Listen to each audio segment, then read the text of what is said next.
foreign minister, clip video. Yeah, and also every year. But this though, I really think we need more of this kind of because this year is European universities during the year, great orders to this event, which we are organizing for the third time with the Office of the UN Resident Coordinator. And I take this opportunity to first invite all the ambassadors who are here, Turkish as well as foreign ambassadors. Lighting of the oil lamp is a very symbolic thing to bless the event, any occasion, wedding, events like this. In fact, for funerals also we have a lamp next to the coffin, but it has the cross. Christians will have the cross on the top, Buddhists will have Dhamma Chakra, and then another symbol, the Hindus. So it's part of our culture to have the lamp to bring blessings. And when there are smaller crowd, usually it's the VIPs who light the lamp, but I have this thing about inviting everyone because we talk about equality, equity, everybody is equal. And if you talk about Buddhist philosophy, 6th century BC, it was all about equality among people in 6th century BC. So, and Ambassador Iskandar is the first ambassador of Turkey to Sri Lanka. Yes. 3 more. Come. 1 more.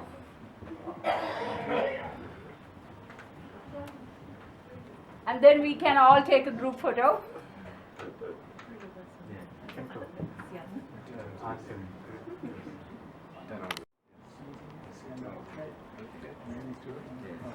Next 3, yes. Tom, our excellent colleague. Somebody else? Yeah, where? Ah, there you are, Guatemala.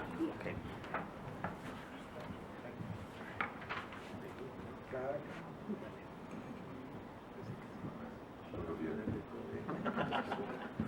Next 3, please. Akif. Huh? Come on then. Okay. Yeah, come. 1 more. Who wants to join?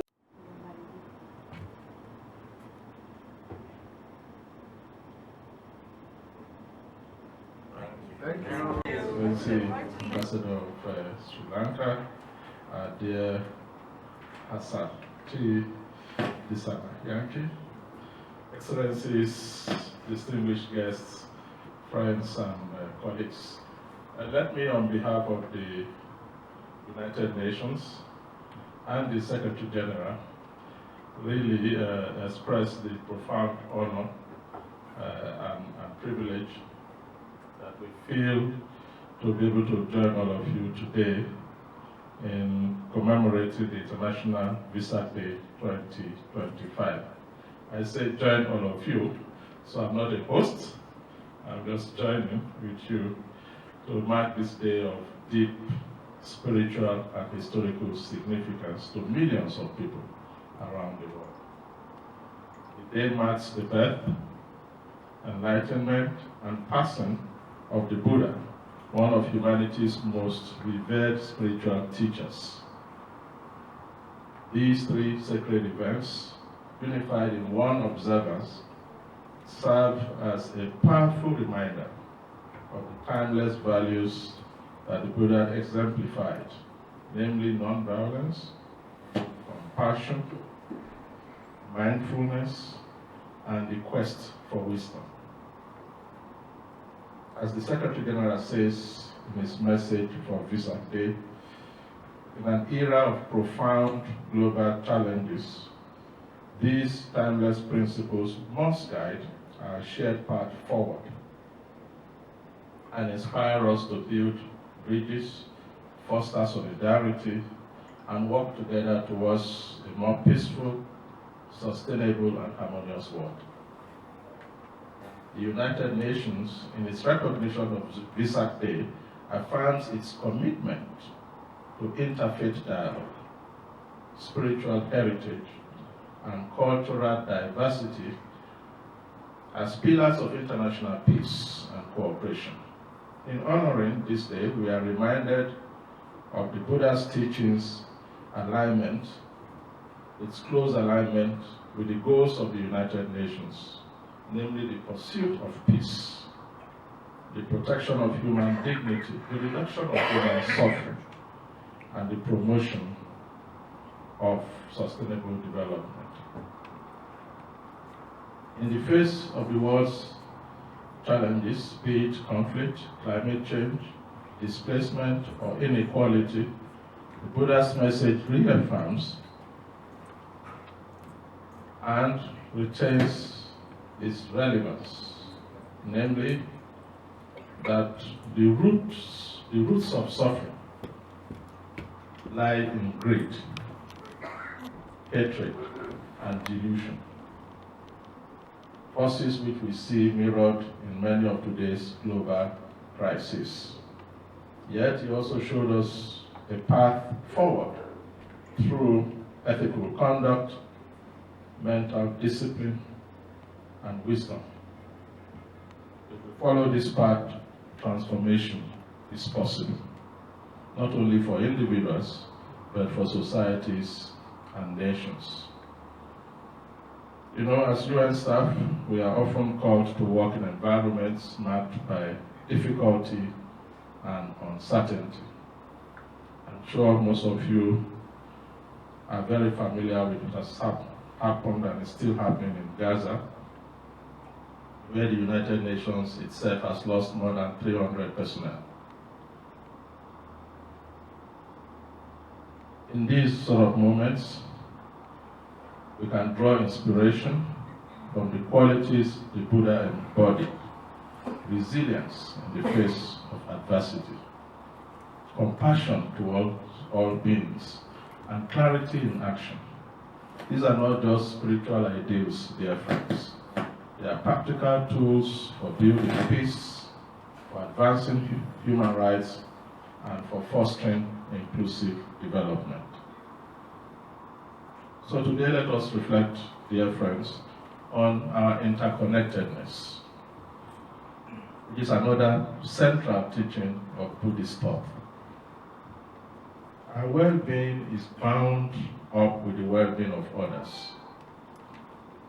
Whether we are in Geneva, Bangkok, New York, Nairobi, Ankara, or beyond, wherever we are part of one human family. This sense of global solidarity is at the heart of the United Nations mission, and is essential to achieving sustainable development and peace. So in closing, let me offer my deepest respect to Buddhist communities around the world in observing this special day. May the spirit of Vesak guide us towards a more harmonious, just, and compassionate world. Happy Vesak Day. Thank you all for being here, and may all of us continue to live in peace. Thank you. Merhaba, Excellencies, Mr. Babatunde Ahunsi, UN Resident Coordinator, dear colleagues, distinguished guests, ladies and gentlemen. The United Nations Day of Vesak commemorates birth, enlightenment, and passing of the Buddha, all of which occurred on the Vesak full moon over 2,500 years ago. Vesak is the most sacred day for millions of Buddhists around the world, and it is a time for deep reflection on Buddha's life and teachings, which emphasize compassion, tolerance, nonviolence, and interdependence, values that strongly align with principles of the United Nations. This year, commemoration in Turkey welcomes people of diverse backgrounds, showcasing interfaith harmony and mutual respect. It is heartening that here in Turkey, friends from different faiths and backgrounds have joined us in this celebration, exemplifying true tolerance and harmony among multi-ethnic and multi-religious communities. In 1999, Sri Lanka's late Foreign Minister Honorable Lakshman Kadiragama, a non-Buddhist, spearheaded an initiative at the United Nations to achieve official recognition of the Vesak Day. Thanks to his vision and the support of many member states, including countries which hardly has any Buddhists, like Turkey, the UN General Assembly unanimously adopted Resolution 54/115 on 15 December 1999. This landmark resolution, titled International Recognition of the Day of Vesak at the United Nations headquarters and other United Nations offices, acknowledged the contribution of Buddhism to the spirituality of humanity for 2.5 millennia. It also calls for the annual commemoration of Vesak at the UN headquarters and UN offices worldwide, a tradition that continues to this day. Sri Lanka, as the initiator of the resolution, continues to play a prominent role internationally connected to celebrating this important day globally. Sri Lanka continues to engage in promoting Vesak internationally. In 2025, President of Sri Lanka, Anurakumara Dissanayake, attended the 20th UN Day of Vesak in Vietnam as the chief guest, reflecting Vesak's power to unite nations through peace and compassion. In Sri Lanka, Vesak is marked by a week of devotion and festivities. Activities include temple visits, almsgiving, meditation, and public displays such as lanterns, Jataka story illuminations, which we call pandals, free food stalls called dansalar, and devotional singing, bhakti, like carols. These celebrations not only express joy, but also embody acts of generosity and spiritual contemplation. At its core, Vesak urges humanity to live by the Buddha's timeless teachings: karuna, compassion; metta, loving kindness; avihimsa, non-violence; and paticca samuppada, interdependence. These values transcend religion and offer a universal framework for addressing global challenges such as conflict, inequality, and environmental crises. As we observe Vesak, we are reminded that we are all part of one human family. Let the light of Vesak inspire peace, unity, and hope across communities and nations. May we continue to build a world guided by understanding, compassion, and lasting peace. I take this opportunity to thank our keynote speaker, Mr. Doğukan Sakar, a Turkish Buddhist and a translator of the Buddhist prose and poetry to Turkish, who would be sharing his perspective on Buddhism and his work of translations of Buddhist texts. I also wish to thank the UN Resident Coordinator, His Excellency Tunde Ahunsi, and his staff for their support to organize this event for the third time in Ankara. And I also thank my own staff for their unstinted cooperation to make this event a success. May all beings be well and secure. Thank you. Teşekkürler.